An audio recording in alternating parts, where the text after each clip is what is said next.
We are a family. We are Liverpool. This means more.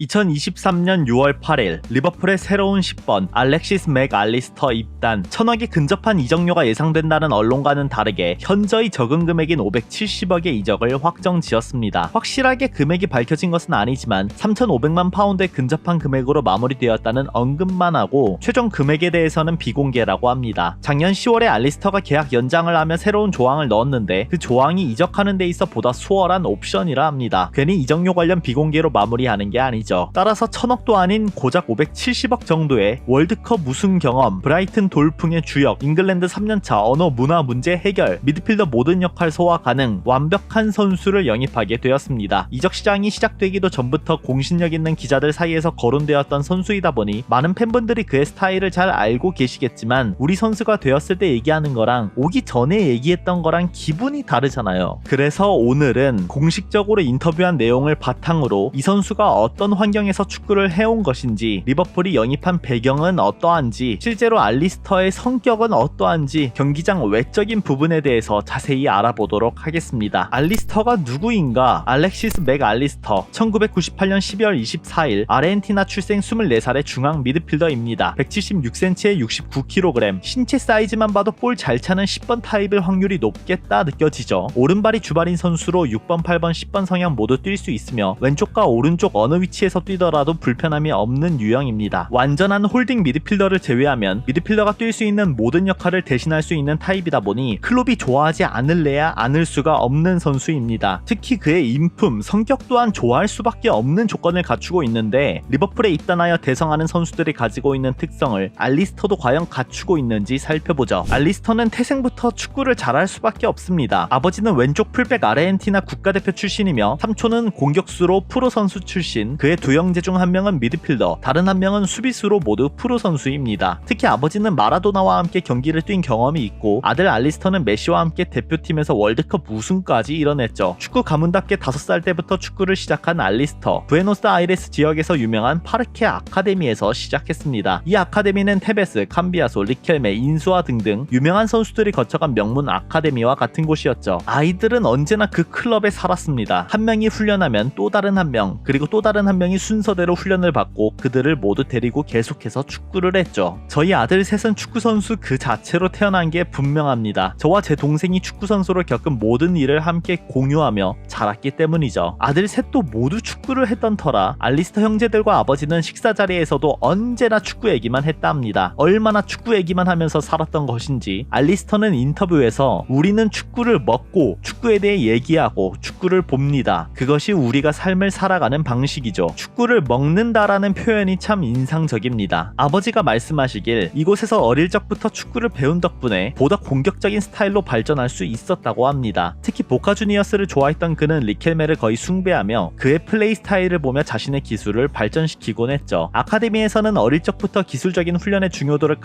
또 강조했고 작은 경기장 속 5대5 경기를 통해 기술적인 완성도를 높여나갔다 합니다. 좁은 공간에서 하는 만큼 신체적인 발전에 집중할 수 있었죠. 알리스터가 따로 이 아카데미 관련의 인터뷰를 한 적이 있는데 이 부분 또한 인상적입니다. 우리는 일주일에 2번씩 훈련을 받았습니다. 그들은 우리에게 축구에 대한 사랑을 가르쳐 주었죠. 가장 큰 차이점은 돈에 대해 생각하지 않는 것이었습니다. 돈 때문에 아들이 축구하길 원하는 아버지들이 있는데 그것은 옳지 않습니다. 어른이 되면 축구가 일이 되기 때문에 돈으로 인해서 축구를 하는 것이 정상적일 수 있습니다. 돈을 위해 뛰는 것도 좋습니다. 하지만 가장 중요한 것은 축구를 즐기는 것입니다. 그게 이곳의 원칙이었습니다. 축구에 대한 알리스터의 가치관이 어떤 방향으로 자리 잡았는지 명확히 알 수 있는 대목입니다. 이 부분을 보니까 왜 알리스터가 리버풀을 택했는지 보다 명확히 알 수 있죠. 지난 겨울에서부터 알리스터는 맨유, 첼시, 토트넘, 그 외 유럽 구단들까지 본인이 직접 구단을 선택할 수 있는 포지션이었습니다. 특히 그토록 염원하던 챔피언스 리그에서 뛸 수 있는 기회를 스스로 포기하며 현재가 아닌 미래를 바라본 그의 선택. 이미 여기서부터 리버풀 팬들은 알리스터의 근본이 어떤지, 맨유를 포기한 부분이 중요한 게 아니라 리버풀이라는 구단 구단의 미래를 생각하며 팀과 함께 발전하려는 모습에 반할 수밖에 없습니다. 만에 바이날둠도 16-17 시즌 리버풀이 유로파는 무슨 유럽 대항전 자체를 나가지 못하는 가운데 그때 이적을 결심하며 당당히 챔피언스 리그로 복귀했던 경험이 있죠. 이후의 결과는 리그 우승, 챔스 우승. 다음으로 인성을 봅시다. 웃는 모습만 보더라도 정말 나쁜 짓은 할 수가 없는 선수입니다. 여러 미담이 넘치는 선수이지만 그 중에서도 3년간 알리스터와 함께한 동료의 인터뷰를 보시죠. 리버풀 팬들의 사랑을 잔뜩 받았던 랄라나가 직접 그에 대해 언급한 부분이 있습니다. 알리스터는 특별한 선수이자 특별한 사람입니다. 처음 그의 영어 실력은 그렇게 좋지 못했지만 지금은 아주 유창하게 잘하죠. 경기장 안에서 플레이하는 방식도 깔끔하고 순수합니다. 동료들에게 패스를 주는 방식, 다른 사람들을 활용하는 방식에서 이기적인 면을 전혀 볼 수가 없습니다. 알리스터는 가장 빠르지도 강하지도 않지만 그런 것은 중요하지 않습니다. 굉장히 영리한 선수죠. 마치 모드리치처럼 똑똑합니다. 그 외에도 브라이튼에서 알리스터에 대해 부정적인 말을 하는 사람 자체를 찾아보기가 어렵다고 하네요. 경기장 내에서는 강력한 모습을 보이지만 경기장 이외에서는 수줍고 예의 바르고 겸손한 알리스터. 실제로 침착하고 보다 순수한 이런 성격이 훈련장 혹은 경기장에서도 큰 영향을 미치는 것 같습니다. 그의 대표적인 특징 중 하나가 다채로움이지만 그만큼 감독이 선수를 여러 위치에서 활용했다는 점에서 선수 입장만 본다면 꽤나 불만이 나올 수 있습니다. 하지만 알리스터는 단 한 번도 본인이 원하는 포지션이 아니라 해도 불만을 가져본 적이 없다 합니다. 한마디로 자신은 10번 위치에서 잘한다 생각해서 고집을 부릴 수도 있지만 감독이 6번 자리 가서 뛰어 라고 지시하면 그대로 이행했다는 것이죠. 불만 없이 감독의 지시사항을 이행하고 또 그에 맞는 역할을 수행하기 위해 노력했다 보니 브라이튼에서 10번으로 시작해 8번, 6번까지 소화할 수 있는 능력을 갖추게 된 것입니다. 이러한 성실성은 월드컵 우승 이후에도 나오죠. 몇몇 아르헨티나 선수들은 조국에서 파티를 하며 우승에 취해 팀 훈련 복귀를 늦게 하기도 했지만 알리스터는 예상보다 더 일찍 브라이튼으로 돌아와서 훈련에 임했다고 합니다. 경기장 밖에서의 성격이 그대로 경기장, 훈련장에서도 이어지는 타입으로 볼 수 있죠. 특히 그의 겸손함과 침착함은 처음 브라이튼으로 이적했을 때에도 긍정적인 영향을 주었습니다. 2021 시즌 아르헨티나를 떠나 본격적으로 영국 생활을 하는 시간은 정말 괴로웠다 합니다. 100일간 비가 내리는 날씨 속에서 적응해야 했으며 날씨뿐만이 아닌 코로나로 인해서 집에만 항상 머무르며 시간을 보내야 했습니다. 그래서 온전히 영국 문화에 적응하는 것 자체가 쉽지 않았던 것이죠. 하지만 그는 그 시간을 현명하게 활용하여 영어 실력을 향상시켰다고 합니다. 이게 다가 아니죠. 아르헨티나에서 영국으로 리그를 옮기게 되며 직접적으로 느낀 어려움은 피지컬적인 문제였습니다. 수비적인 파트에서 팀에 큰 도움이 되지 못했고 리그에 있는 선수들은 아르헨티나 때와 달리 피지컬적으로 우위에 있었습니다. 당연히 선발로 나서는 기회는 줄어들고 벤치에 머무는 시간이 늘어날 수밖에 없었죠. 그러던 와중에 코로나까지 걸려 신체적으로나 정신적으로나 힘들 수밖에 없던 시기였습니다. 그의 나이는 고작 21살. 하지만 이때도 그의 침착함과 묵묵한 역할 수행이 큰 도움이 되었죠. 피지컬적인 어려움을 토로하며 좌절할 만도 하지만 출전하지 못하는 시간에 영어 공부, 체력 훈련을 통해 자신이 바꿀 수 있는 요소에 집중하게 됩니다. 약점을 보완하기 위해 불평 없이 엄청난 훈련을 하는 모습을 본 스태프들은 여기서 큰 감동을 받았다 하네요. 조금 더 추가하자면 알리스터가 이처럼 피지컬적인 적응을 위해 혹독한 훈련을 하는 데 있어 테벳의 도움이 생각보다 컸을 거라 생각합니다. 2019년 1월 알리스터는 브라이튼으로의 이적을 확정지었지만 이후 여권 문제로 인해서 임대를 다니며 시간을 보낼 수밖에 없었습니다. 이로 인해서 보카 주니어스로 6개월간 임대를 떠난 기간이 있었는데 당시 팀 내에 테베스가 있었습니다. 이미 브라이튼 이적이 확정되었던 터라 테베스는 자신의 잉글랜드 생활을 알리스터에게 자세히 알려주게 되죠. 잉글랜드는 세계 최고의 리그다. 경기장에 나설 때마다 퍼포먼스에 대한 압박이 상당하기 때문에 보다 훌륭한 모습을 보여야 하고 자신에게 집중하는 방법을 배워야 한다고 말해주었죠. 더불어 다른 리그에 비해 매우 피지컬적인 곳이라서 항상 준비하고 무엇보다 좋은 신체 컨디션을 유지해야 한다고 말해주었습니다. 그래서 알리스터는 브라이튼으로 되돌아가기 전 열심히 운동하고 실제로 영국에 들어가게 되어서 마주한 어려움에 대해서도 크게 동요하지 않았던 것이죠. 개인적으로 선수를 영입하는 데 있어 플레이적인 요소만이 아닌 이러한 역경 극복 관련 요소를 집중해서 보는 편인데 알리스터는 모든 부분에서 합격점을 줄 수 있을 것 같습니다. 잉글랜드 내에서 계속 생활했던 선수들과 달리 리그 자체를 옮기는 경우에 문화 적응 요소를 무시할 수가 없습니다. 알리스터가 극복했던 방식을 보면 결국 본인의 약점 혹은 단점을 인지하고 이를 최소화하기 위해 노력한다는 것을 알 수 있습니다. 만일 리버풀로 이적해서 단기적으로 부진할 수는 있겠지만 장기적인 차원에서 꾸준한 기회를 준다면 반드시 본인이 맡은 바를 수행할 수 있는 선수라 해석할 수 있겠죠. 다음으로 영입 방식을 보면 알리스터가 최근에 활약한다 해서 덥석 이 선수에 대한 관심을 보인 것은 아닙니다. 스카우트의 지속적인 관심을 토대로 클롭의 판단을 믿는 것이죠. 사실 이번이 가장 중요하죠. 스카우트의 관심 속 선수의 경기력은 물론 선수에게 측정된 다른 이적료에 대한 평가도 당연히 이뤄지죠. 하지만 직접 리버풀을 상대하는 데 있어 좋은 경기력을 보였는가, 이 부분이 가장 중요합니다. 실제로 선수단과 훈련을 같이 하게 될 테고 선수들이 필드 위에서 상대하면서 느끼는 부분이야말로 눈으로 경기를 보며 선수를 평가하는 것보다 더 정확할 수 있기 때문이죠. 따라서 마네, 바이날둠, 살라, 미나미노, 누네스, 디아스 등등 영입한 선수들의 대부분은 상대로 만났던 경험이 있습니다. 이제 보드진이 평가한 알리스터를 보시죠. 알리스터를 데려온 방식에 대해서는 디애슬레틱에 나온 기사에서 상세히 나와 있어 이 내용을 토대로 말씀드리겠습니다. 리버풀은 당장의 미드필더 문제를 해결하기 위해 알리스터 영입이라는 갑작스러운 움직임을 보낸 것은 아닙니다. 리버풀의 스카우트 방식은 굉장히 체계적이죠. 경기력, 적응력, 이적료. 경기력 파트를 살펴보면 영입 리스트에 오른 선수들은 단순히 한 시즌 활약으로 지켜보는 게 아니고 10경기에서 15경기 단위로 정기적인 평가를 합니다. 어떻게 성과를 내고 있는 것인지, 어떤 변화가 있는지를 검토하고 만일 경기력이 떨어졌다면 그 이유를 분석하죠. 이를 토대로 내린 알리스터의 강점은 일관성, 그리고 다재다능함, 압박 속에서 보여준 침착한 능력과 경기를 이해하는 축구 지능에 높은 점수를 준 것입니다. 단순히 이번 시즌 브라이튼에서 좋은 모습을 보인 6번 포지션에서의 활약상이 아닌 8번 포지션을 기준으로 10번, 6번 모두 편안하게 활용할 수 있다는 것에 큰 감명을 받았다고 하죠. 경기력 파트에서는 합격. 다음으로 적응 파트. 제가 만든 영상에서도 언급했다시피 선수를 데려오는 데 있어 경기력 요소만이 아니라 적응 부분을 무시할 수 없습니다. 하지만 알리스터는 이미 영국 3년차로 영어를 구사하는 데 있어 전혀 무리가 없었죠. 영국 날씨에도 적응을 마쳤습니다. 브라이튼에서 활약한 3년 동안 질병, 부상으로 인해 빠진 4번의 리그 경기를 제외하면 피지컬적인 문제가 발생한 적조차 없습니다. 부상이 없고 꾸준한 활약을 해주었으니 24살의 나이에 이미 200경기 이상을 소화한 선수이자 월드컵 우승 경험까지 갖춘 노련한 미드필더라 볼 수 있죠. 마지막으로 이적료. 정확히 벨링엄을 포기한 이유와 상반되는 영입 이유입니다. 주급으로 봤을 때에도 현재 5만 파운드를 받고 있는 알리스터가 리버풀로 합류하며 대략 10만 파운드에서 12만 파운드를 받게 될 테니 구단 주급 체계 측면에서도 완벽합니다. 이적료 자체도 공개되지 않은 몇몇 조항 덕분에 3,500만 파운드에 근접한 아주 효율적인 금액으로 마무리 지을 수 있었죠. 참고로 벨링엄이 레알 마드리드로 이적하게 되며 1억 3천만 유로의 금액이 언급되었지만 만일 잉글랜드로 향하게 되었더라면 홈그로운 자원이라는 점에서 훨씬 더 높은 금액이 추가되었을 겁니다. 따라서 벨링엄의 가격이 저렴하게 느껴지시는 건 레알로 향하기 때문이죠. 추가적으로 리버풀이 알리스터 영입전을 펼치며 가장 두려워했던 부분은 레알 마드리드였습니다. 알리스터를 데려오기 위해서는 그의 아버지인 카를로스와 함께 대리인을 맡고 있는 주안 게멜리와의 협상이 중요했습니다. 특히 게멜리는 인터밀란 유망주였던 쿠티뉴를 리버풀로 데려오는 데 있어 도움을 준 인물입니다. 아무튼 알리스터의 활약으로 인해 프리미어리그 내 그의 관심은 당연할 것이라 여겼지만 문제는 게멜리가 레알 마드리드의 감독인 안첼로티와 유대관계가 깊다 보니 안첼로티가 알리스터에게 관심을 보인다면 혹은 게멜리가 안첼로티에게 추천을 한다면 레알 마드리드가 경쟁에 합류하는 최악의 상황을 마주할 수 있었습니다. 리버풀 보드진은 이에 대한 두려움이 있었지만 다행히도 그런 일은 진행되지 않았고 프리미어리그 팀들의 경쟁을 뿌리치고 안필드만을 선호한 알리스터와 계약을 맺게 되었습니다. 종합. 알리스터는 경기장 내에서 압도적인 모습을 보이는 선수는 아닐 겁니다. 경기장 내에서 피지컬적으로 상대를 누르는 모습을 보이지도 못할 겁니다. 하지만 경기장 내에서 가장 중요한 선수가 될 것임은 분명합니다. 개인적으로 알리스터의 활약은 장담할 수 있습니다. 추후 영입되는 미드필더를 보며 경기장 내에서의 활용 방안에 대해 더 깊이 분석해 보도록 하겠습니다. 그럼